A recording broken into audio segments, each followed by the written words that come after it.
¿Por qué eligió una grabación en lugar de una conversación? Y debajo de esa pregunta, más silenciosa pero más afilada, ¿cuántas cosas más no sabía? El sol seguía bajando, la ciudad seguía girando, y Mateo seguía sentado en esa acera, sosteniendo en la mano el teléfono con la voz de su padre guardada dentro, sin poder levantarse todavía, porque levantarse significaba caminar hacia algo, y él todavía no sabía hacia qué, solo sabía que había ganado, y que esa palabra, de alguna forma que aún no comprendía del todo, ya no significaba lo mismo que una hora atrás.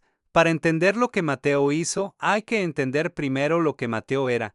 No era un hombre malo. Esa es quizás la parte más difícil de esta historia, porque sería mucho más sencillo si lo fuera. Sería más fácil para él, más fácil para quienes lo conocían, y más fácil para cualquiera que intente comprender cómo alguien puede hacerle tanto daño a otra persona sin que exista ni una sola gota de maldad consciente en el origen de todo.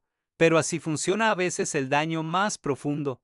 No nace del odio, nace del miedo que no sabe decir su nombre. Mateo tenía 34 años y había pasado la mayor parte de su vida adulta siendo el hijo responsable, no el favorito, no el más brillante, no el más carismático, el responsable, el que contestaba el teléfono cuando había un problema, el que aparecía. Su hermano menor, Sebastián, vivía en otra ciudad con su familia y su distancia cómoda, y aunque nadie lo decía en voz alta, todos en la familia sabían que había una división implícita de roles que nadie había votado, pero todos habían aceptado. Sebastián tenía su vida y Mateo tenía la responsabilidad. Cuando murió su madre, Mateo tenía 27 años, fue él quien organizó el velorio, fue él quien habló con el médico, con el abogado, con el sacerdote, fue él quien se quedó esa primera noche sentado al lado de su padre en silencio, porque don Ernesto no necesitaba palabras sino presencia.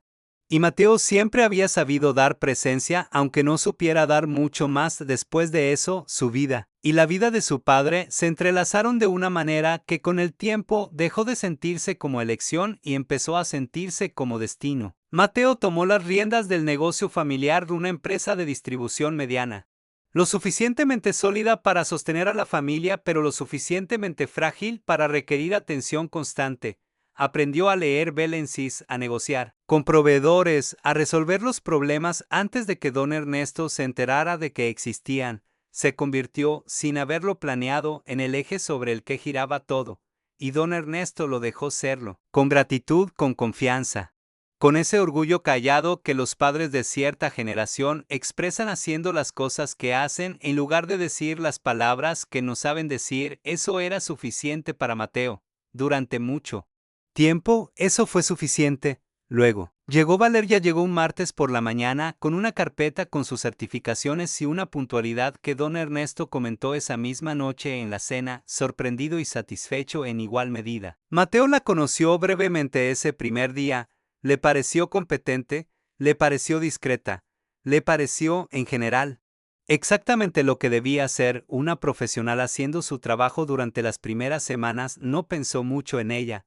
tenía otras cosas en que pensar, pero fue notando cambios pequeños, casi imperceptibles al principio. Su padre empezó a levantarse antes, empezó a comer completo, algo que había dejado de hacer desde hacía más de un año. Empezó a tener temas de conversación en la cena, cosas que había leído, cosas que Valeria le había contado, ideas que los dos habían discutido durante la tarde. Al principio eso le pareció bien, incluso sintió algo parecido al alivio, pero el alivio duró poco porque después vino la noche en que llamó a su padre para contarle que habían cerrado un contrato importante, uno que Mateo había negociado durante meses, uno que significaba estabilidad para los próximos 3 años, y don Ernesto lo escuchó, dijo que era una buena noticia y luego preguntó si Mateo había comido.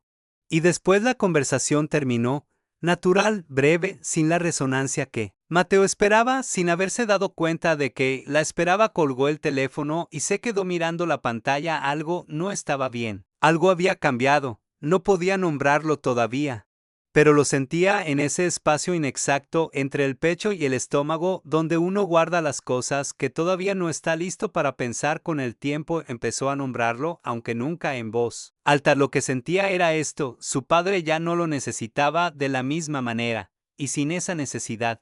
Mateo no sabía muy bien qué lugar ocupaba, eso no lo excusa, pero es la raíz de todo. Fue notando otras cosas. Don Ernesto empezó a hacer preguntas sobre el negocio que antes nunca hacía, como si alguien lo hubiera animado a participar de nuevo en su propia vida. Empezó a mencionar el nombre de Valeria con una naturalidad que a Mateo le resultaba excesiva. Empezó en una conversación que Mateo recordaría muchas veces después a decir que quería revisar algunos detalles del testamento, que había ciertas cosas que quería dejar claras. Mateo le preguntó qué tipo de cosas. Don Ernesto dijo que ya hablaría. Nunca hablaron porque Mateo no lo dejó llegar a ese punto. En cambio, empezó a construir en su cabeza una narrativa que le daba forma a todo lo que sentía sin tener que examinar lo que realmente sentía. Una narrativa simple, convincente y completamente injusta. Valeria era una manipuladora. Valeria estaba aprovechándose de un hombre viejo y solo. Valeria quería lo que no le correspondía. Era una historia cómoda. Le daba a su miedo un lugar donde vivir que no fuera dentro de él, y Valeria, sin saberlo, se convirtió en el personaje de una historia que ella nunca escribió. Lo que Mateo no vio, lo que eligió no ver, era la realidad de esa mujer. Valeria tenía 29 años y había llegado a ese trabajo no por ambición, sino por necesidad urgente y genuina. Su hermana menor, Daniela, había sido diagnosticada 2 años atrás con una enfermedad neurológica degenerativa que requería tratamiento constante y costoso. Su familia no tenía los recursos. Valeria era la mayor. Valeria era también el eje sobre el que giraba todo en su propio mundo. Había en ella una dureza suave, de las que se desarrollan cuando uno aprende temprano que la vida no ajusta sus exigencias según la capacidad de uno para recibirlas. Pero había también una ternura que sus amigos conocían y que don Ernesto descubrió rápidamente. Porque los viejos que han vivido mucho tienen una sensibilidad particular para reconocer a las personas que son genuinas, en sus conversaciones con amigas, grabadas en la memoria de quienes la conocían, reconstruidas después con el pudor de quien siente que está tocando algo íntimo. Valeria hablaba de don Ernesto con un afecto que no tenía nada de calculado. Decía que le recordaba a su abuelo, que tenía esa manera de escuchar que ya casi nadie tiene, que había días en que llegaba al trabajo cargada de problemas propios y el tiempo que pasaba con él era lo único que la devolvía a sí misma. Sabía que Mateo la miraba con desconfianza. Lo había notado desde el principio. Había aprendido a moverse con cuidado en esos espacios, a documentar todo, a ser impecable en cada detalle, precisamente porque sabía que alguien estaba buscando un error, pero no sospechaba lo que se estaba construyendo en su contra. Nadie que no haya vivido algo así puede anticipar la forma específica en que otra persona puede usar el sistema para hacerle daño sin dejar huellas visibles. Esa era la tragedia que todavía no había terminado de ocurrir. Y mientras Valeria cuidaba a don Ernesto con esa dedicación tranquila y honesta, mientras Mateo construía en silencio el andamiaje de su propia versión de los hechos, el viejo que estaba en el centro de todo los observaba a los dos con esa claridad particular que a veces regresa hacia el final de la vida, cuando uno ya no tiene energía para las ilusiones y solo le queda la verdad. Don Ernesto veía más de lo que decía. Siempre había sido así, y lo que veía lo preocupaba. No por Valeria. Valeria sabía cuidarse a su manera. Lo que le preocupaba era su hijo. Lo que veía en Mateo era algo que reconocía porque en algún momento de su propia vida también lo había sentido: el miedo de un hombre que confunde el control con el amor y que cuando siente que pierde uno cree que está perdiendo el otro. Quería hablar con él. Quería encontrar el momento. Pero los momentos, como todo lo que uno posterga, no siempre esperan. Hay una diferencia entre tomar una decisión y construirla pieza por pieza durante semanas hasta que ya no parece una decisión sino una conclusión inevitable. Mateo nunca se despertó un día y dijo: voy a destruirla. Lo que hizo fue algo más silencioso y por eso mismo más peligroso. Se convenció poco a poco de que lo que estaba haciendo era necesario, y una vez que uno se convence de eso, el resto es solo logística. Empezó con cosas pequeñas. Así empieza siempre. La primera fue una conversación con el médico de su padre, el doctor Herrera, a quien Mateo conocía desde hacía años. Una conversación casual, casi sin estructura.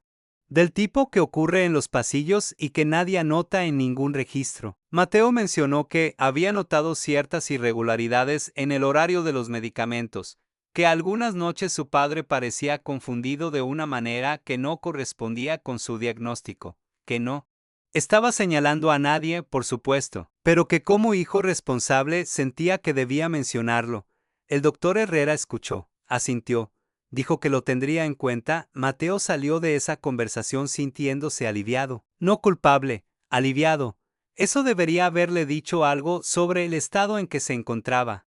Pero no lo escuchó. Después vinieron los documentos. Mateo tenía acceso a los registros del cuidado diario que Valeria llenaba con meticulosa puntualidad. Hora de cada medicamento, cantidad, observaciones, estado general de don Ernesto. Eran registros impecables. Demasiado impecables, se dijo Mateo.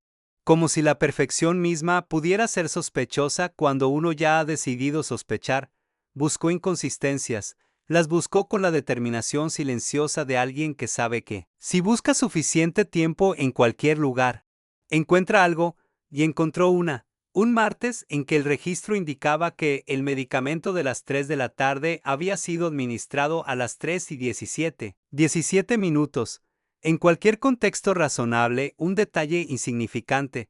En el contexto que Mateo estaba construyendo, una pieza la anotó, la guardó, habló con una vecina, la señora Campos, que vivía frente a la casa de su padre y que tenía esa combinación particular de tiempo libre y curiosidad activa que la convertía en una fuente involuntaria de información sobre todo lo que ocurría en la calle. Mateo no le preguntó nada directamente. Solo tomó un café con ella un sábado por la mañana y dejó que la conversación fuera hacia donde fuera. Y en algún momento mencionó que a veces le preocupaba dejar a su padre solo con personas que uno no conoce del todo, que nunca se sabe, que hay casos terribles en las noticias. La señora Campos estuvo de acuerdo con energía, y luego, sin que nadie se lo pidiera, comenzó a recordar cosas que había visto una tarde en que Valeria llegó con alguien. Una vez en que salieron juntos al parque y tardaron más de lo habitual, pequeñas observaciones sin ningún peso real, que en la mente de Mateo fueron adquiriendo una forma que no les correspondía. Así fue construyendo su caso, no con mentiras directas, con selección, con énfasis, con el arte específico de presentar hechos reales en un orden y con un marco que los convierte en algo que no son. La denuncia formal ante la agencia de cuidadores llegó 3 meses después. Estaba redactada con cuidado. Mateo había consultado a un abogado no para que lo asesorara sobre si debía presentarla, sino sobre cómo presentarla de la manera más efectiva. Usaba palabras como posible influencia indebida y patrón de comportamiento preocupante e interés financiero no declarado. Cada frase era técnicamente sostenible. Ninguna era completamente justa. La agencia no tuvo otra opción que abrir una investigación. Valeria fue suspendida de sus funciones mientras durara el proceso.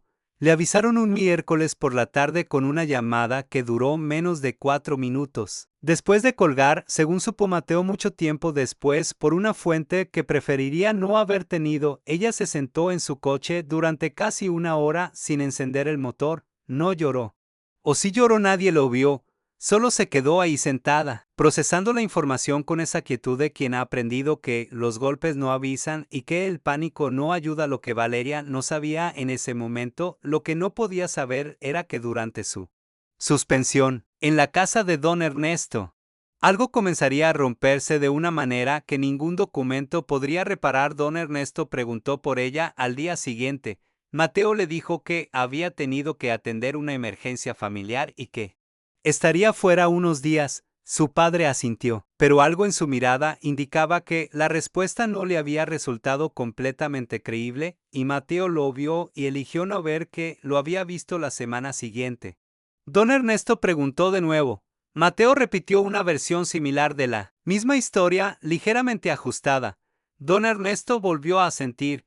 Y luego dijo, en voz muy baja, mirando hacia la ventana, que esperaba que estuviera bien. No dijo su nombre. No hacía falta durante las semanas que siguieron. La casa fue cambiando de temperatura de maneras que no tenían que ver con el clima. Don Ernesto dejó de levantarse temprano. Volvió a comer a medias. Las conversaciones en la cena se hicieron más cortas, no porque no hubiera cosas que decir, sino porque parecía que las ganas de decirlas se habían ido junto con algo más que Mateo no sabía nombrar. Mateo lo atribuyó a la edad, a la enfermedad, a la naturaleza inevitable del tiempo sobre un hombre de 78 años. Se lo dijo a sí mismo con suficiente convicción para creerlo. Porque necesitaba creerlo, la investigación duró 8 meses durante los cuales Valeria no pudo trabajar en su área, agotó sus ahorros pagando asesoría legal para defenderse de acusaciones que no podía creer que fueran reales. Y vio como el tratamiento de su hermana Daniela tenía que reducirse porque los fondos que lo sostenían habían desaparecido. 8 meses en que fue a cada reunión con los investigadores con sus registros perfectamente organizados, con sus certificaciones en orden. Con esa dignidad específica de quien sabe que la verdad está de su lado, pero ha aprendido que la verdad sola no siempre alcanza. Al final fue exonerada completamente. No había ninguna evidencia de irregularidad real porque no había ninguna irregularidad real. El informe final de la agencia fue claro y sin ambigüedades, pero para entonces Mateo ya había dado el siguiente paso. Mientras la investigación todavía estaba en curso, había iniciado el proceso para cambiar formalmente a la cuidadora. Cuando la exoneración llegó, Valeria ya no tenía un lugar al cual regresar. La puerta de esa casa, legalmente y en todos los sentidos que importaban en la práctica, estaba cerrada. Ella no llamó, no escribió, no buscó revancha pública, ni contactó a ningún periodista, ni intentó ninguno de los caminos que habrían estado disponibles para alguien dispuesto a pelear con las mismas armas. Simplemente desapareció de ese capítulo de su vida con la misma silenciosa determinación con que había enfrentado todo lo demás, y Mateo interpretó ese silencio como confirmación, como si el hecho de que ella no peleara demostrara que no tenía razones para pelear, como si la dignidad pudiera confundirse con la derrota cuando uno necesita que así sea. Don Ernesto nunca preguntó de nuevo por ella en voz alta, pero Mateo notó que su padre había dejado de hablar de muchas cosas, no solo de Valeria, de él también, de la empresa, de los planes, de cualquier cosa que tuviera que ver con el futuro. Como si el futuro hubiera dejado de ser un territorio donde don Ernesto quisiera caminar. Había una distancia nueva entre ellos. Mateo la sentía en cada visita, en cada cena, en cada conversación que terminaba antes de haber llegado a ningún lugar verdadero. La atribuyó al deterioro, a la vejez, a las mismas razones de siempre. Nunca consideró que esa distancia pudiera tener un nombre, que pudiera ser una decisión, que su padre, en silencio y con la paciencia de alguien que ya no tiene prisa por nada, podría haber elegido guardar ciertas cosas para sí mismo porque había llegado a la conclusión de quedárselas. A Mateo en ese momento no serviría de nada. Eso vendría después. Eso vendría en forma de audio, guardado en un teléfono, enviado por un número desconocido en el peor momento posible y en el mejor momento necesario, pero antes de eso. Don Ernesto tomó un teléfono y grabó lo que tenía que decir, y antes de grabar pensó durante mucho tiempo en su hijo, no con rabia, con esa tristeza específica que solo existe entre padres y hijos. En ese espacio donde el amor nunca desaparece, pero a veces ya no alcanza para cubrir todo lo que hay que cubrir. Mateo escuchó el audio 3 veces. La primera vez lo escuchó de pie en la acera, con el ruido de la ciudad alrededor y el teléfono pegado al oído, como si la distancia física entre él y las palabras pudiera hacer alguna diferencia. La segunda vez lo escuchó sentado en su coche, en el estacionamiento de un supermercado al que no había ido a comprar nada, sino simplemente porque necesitaba estar en un lugar cerrado y quieto. La tercera vez lo escuchó en su apartamento, de noche, con las luces apagadas y la grabación reproduciéndose desde el teléfono apoyado sobre la mesa, como si necesitara que la voz de su padre llenara el cuarto de una manera que él pudiera sentir en el cuerpo y no solo en el oído. Cada vez que lo escuchaba, entendía algo distinto, o quizás entendía lo mismo de una manera más profunda. ¿Qué es lo que ocurre cuando la verdad es demasiado grande para caber en una sola escucha? La voz de don Ernesto comenzaba con calma, con esa calma que no es ausencia de emoción, sino su forma más concentrada, la que se desarrolla cuando uno ha tenido tiempo de sentir todo lo que hay que sentir y ha llegado al otro lado. Decía que sabía lo que Mateo había hecho, no como acusación, como dato, con la neutralidad de quien describe el clima o el estado de una carretera. Lo sabía porque el director de la agencia de cuidadores, un hombre llamado Gustavo con quien don Ernesto había jugado ajedrez durante 20 años, le había contado todo, no para causarle dolor, sino porque consideró que tenía derecho a saber. Don Ernesto dijo que cuando escuchó la historia completa, se quedó en silencio durante un tiempo que no supo medir, que no sintió rabia inmediatamente, que lo primero que sintió fue algo parecido al reconocimiento. Como cuando uno ve en otra persona un error que alguna vez cometió y entiende exactamente cómo ocurrió, aunque no pueda justificarlo. Dijo que pensó en llamar a Mateo esa misma noche, que tuvo el teléfono en la mano, que no marcó porque sabía con esa certeza que da haber conocido a alguien durante 34 años. Que Mateo en ese momento no estaba en condiciones de recibir lo que él necesitaba decirle, que lo defendería, que construiría argumentos, que haría lo que hacen las personas inteligentes cuando se enfrentan a una verdad que no pueden sostener todavía, la rodearían de palabras hasta hacerla manejable, hasta convertirla en algo que no las obligara a cambiar, y don Ernesto no quería eso, no quería una conversación, quería que su hijo llegara a la verdad solo cuando estuviera listo, cuando no hubiera manera de escapar de ella. Por eso esperó, y por eso grabó. Hasta ahí, Mateo podía seguir el hilo aunque cada palabra le costara. Podía aceptar que su padre lo sabía, podía aceptar la tristeza en esa voz, podía aceptar, con el dolor específico de las cosas que no tienen remedio, que los últimos meses junto a su padre habían estado marcados por una distancia que no era deterioro sino decisión. Pero entonces don Ernesto dijo algo que cambió la forma de todo lo que había venido. Antes dijo que Valeria había regresado, una sola vez, 3 meses antes de su muerte. Había encontrado la manera de llegar hasta él a través de la señora Campos, la vecina, que resultó tener más lealtad hacia don Ernesto que hacia la comodidad de no involucrarse. Valeria había llamado a la puerta una tarde de jueves en que Mateo estaba en una reunión de trabajo y la nueva cuidadora tenía su día libre. Don Ernesto le había abierto el mismo, se sentaron en la sala. Estuvieron 2 horas. Don Ernesto dijo que durante esas 2 horas Valeria no habló de lo que le habían hecho, no habló de la investigación, ni de los meses sin trabajo, ni del dinero que había perdido, ni del tiempo que le habían robado. Habló de él, le preguntó cómo estaba, le preguntó si estaba comiendo, le preguntó si el jardín del fondo seguía teniendo ese rosal que a ella le había parecido siempre demasiado orgulloso para su propio bien. Y don Ernesto se había reído porque era exactamente la manera en que él mismo había pensado en ese rosal sin nunca decírselo a nadie. Y luego, hacia el final de esa visita, Valeria había sacado una carpeta. Dentro había documentos que ella había encontrado de manera casi accidental mientras revisaba algunos papeles que don Ernesto le había pedido archivar meses antes de su suspensión.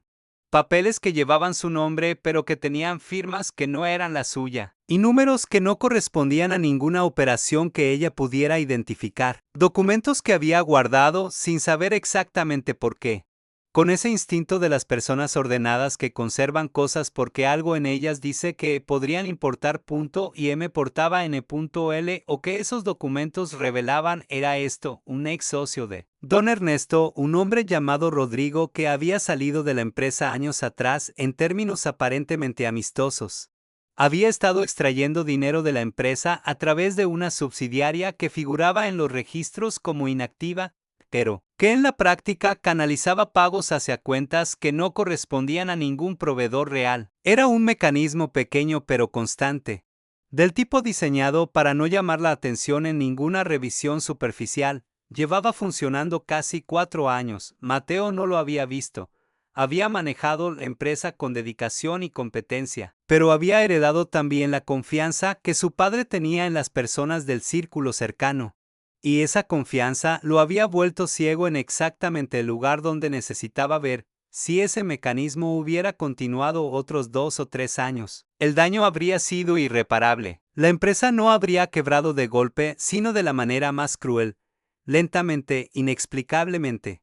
Con Mateo buscando razones en los lugares equivocados mientras el problema real continuaba sin ser visto, Valeria le entregó los documentos a don Ernesto.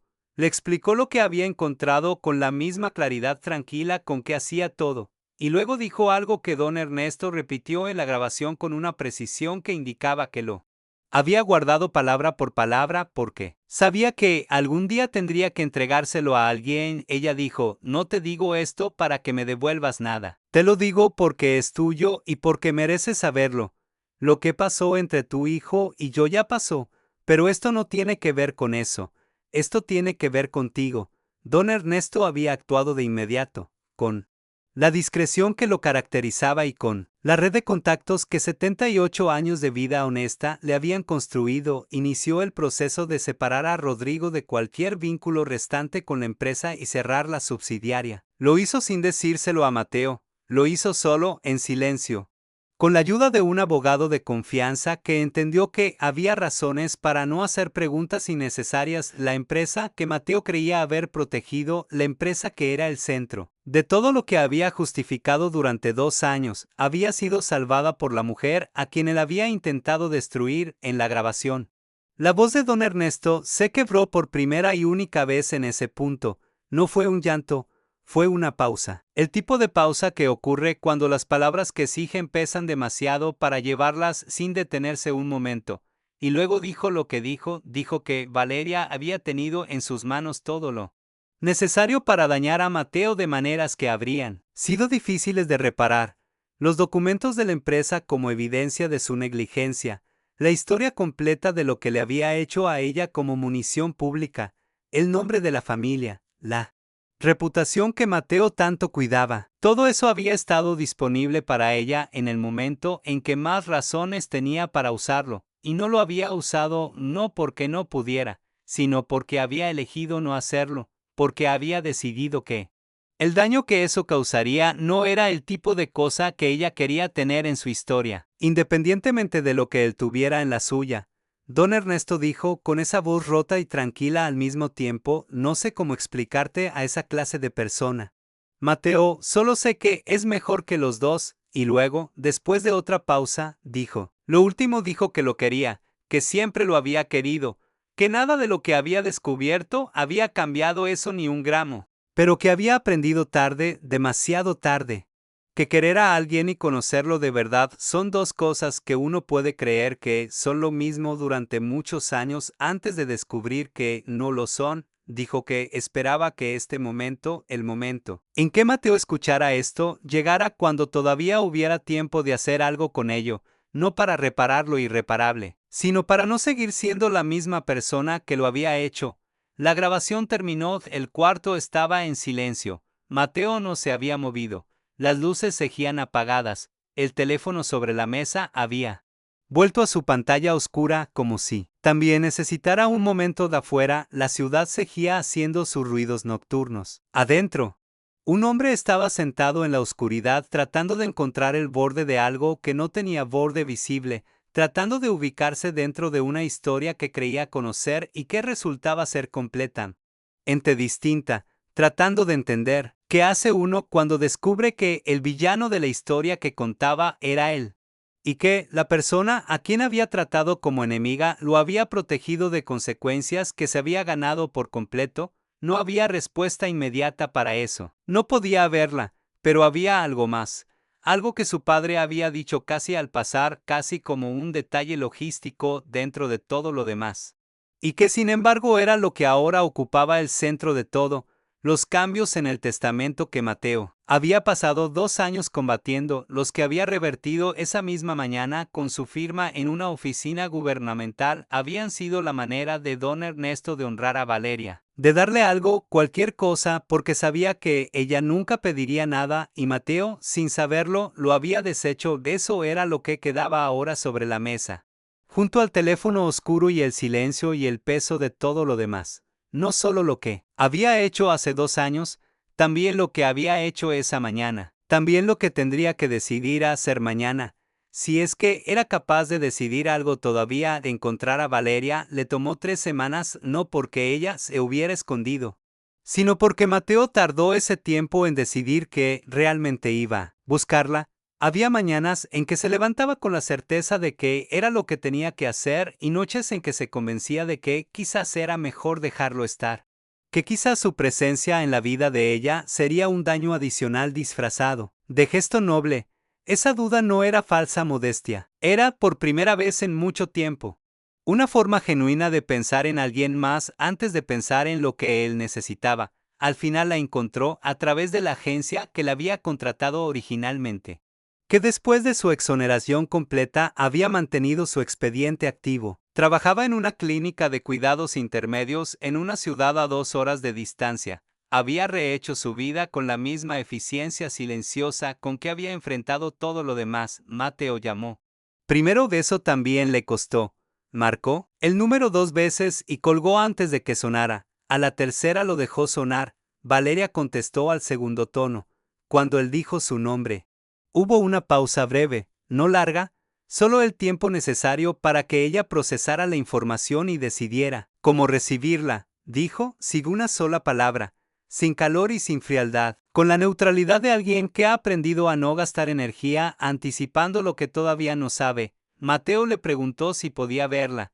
Le dijo que había cosas que necesitaba decirle en persona. Ella preguntó de qué se trataba y él le dijo la verdad, que había escuchado la grabación de su padre, que sabía lo que ella había hecho, que quería hablar de lo que él había hecho también. Otro silencio, más largo esta vez. Luego dijo que podían verse el sábado siguiente, en una cafetería cerca de la clínica a las 11 de la mañana, sin más preámbulo, sin preguntarle cómo estaban y decirle que se alegraba de que hubiera llamado. Solo los datos prácticos del encuentro, entregados con la eficiencia de quien administra su tiempo y su energía con cuidado porque sabe que son recursos limitados. Mateo pasó esa semana preparando lo que iba a decir. Escribió cosas, las borró, las volvió a escribir. Habló con su abogado sobre la manera de revertir legalmente lo que había hecho en la oficina gubernamental y restaurar las disposiciones originales del testamento de su padre. El abogado le dijo que era posible pero complicado, que requeriría varios pasos y que dependería en parte de la voluntad de Valeria de participar en el proceso. Mateo dijo que procedieran de todas formas, que prepararan los documentos. También pensó en lo que diría, en cómo explicaría 2 años de decisiones que ahora, vistas desde el otro lado de la grabación de su padre, no tenían ninguna explicación que no lo dejara expuesto completamente. Ensayó versiones de su disculpa que sonaban sinceras cuando las pensaba y vacías cuando las decía en voz alta frente al espejo.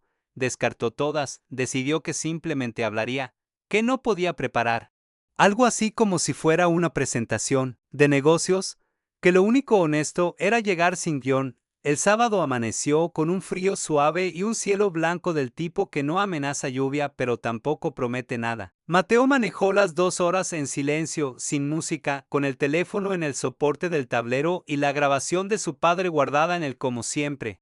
Como si necesitara saber que estaba y aunque no la pusiera, Valeria ya estaba en la cafetería cuando él llegó. Estaba sentada de espaldas a la ventana con una taza de café frente a ella y una expresión que no era hostil sino simplemente presente. La expresión de alguien que ha decidido estar en un lugar y está en él completamente, sin drama y sin distancia. Mateo se sentó. Pidió un café que no tomó. Hubo un momento inicial en que ninguno de los dos habló.